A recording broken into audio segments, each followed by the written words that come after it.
사실 내성적인 사람입니다. 나민숙.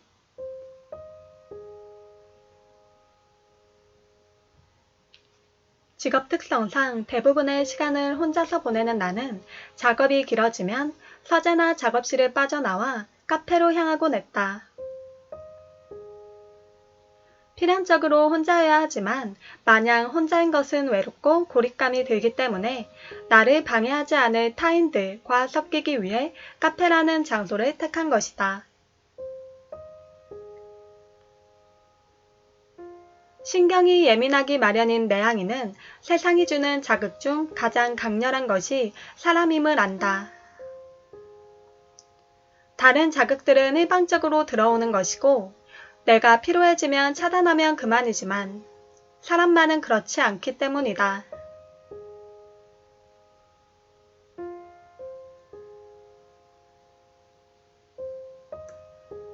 적당한 술기운은 교감신경을 억제해 덜 예민하고 덜 피곤하게 해준다. 여기서는 적당한이라는 말이 중요하다. 한동안 나는 왜 술 없는 저녁 모임에만 참석하면 더 녹초가 되는지 이해하지 못했다.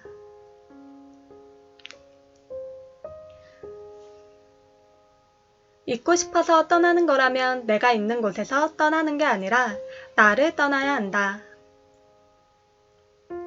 어떤 사람에게는 여행이라는 물리적 떠남이 도움이 될 수도 있겠지만 전형적인 내향인인 내게는 아니다. 가장 행복한 순간이 언제냐고 누군가가 물었을 때 이렇게 대답한 적이 있다. 점심을 먹고 난 이른 휴일 오후 가족과 모여 앉아 커피를 마실 때라고.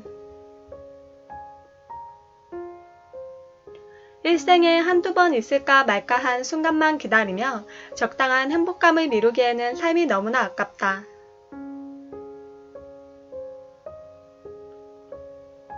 고백하자면 나는 심심한 기분을 느껴본 적이 거의 없다.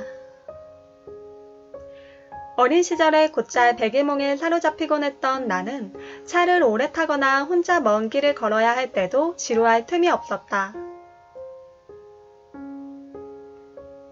시장 초입에 있는 작은 아파트에 살았을 때는 창가에 엎드린 채 밖을 내려다보며 서너 시간씩 사람 구경을 했다. 아무 일이 일어나지 않아도 세상은 꿈틀대며 흐르고 늘 나를 흥미롭게 했다.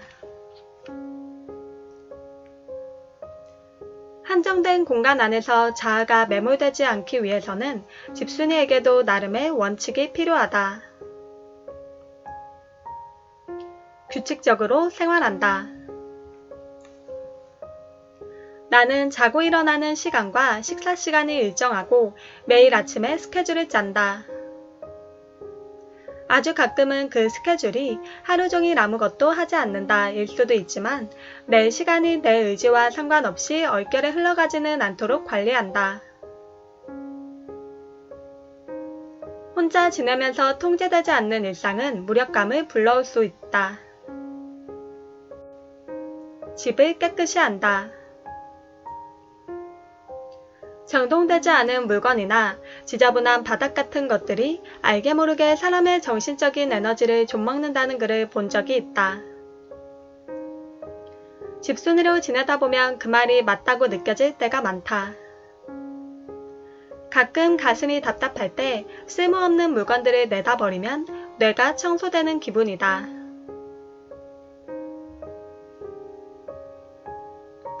갈까 말까 하는 약속이 생기면 그냥 간다. 가고 싶지 않다는 마음이 분명할 때는 굳이 타인들에게 휩쓸려 내 삶에 피로를 더할 필요가 없다고 생각한다.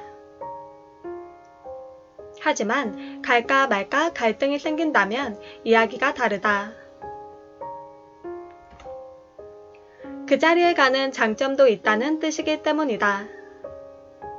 장단점이 갈등을 할 만큼 비슷한 비중이라면 가서 세상에 섞여보는 게 후회가 적다. 사람의 정체성은 곧 기억을 의미한다.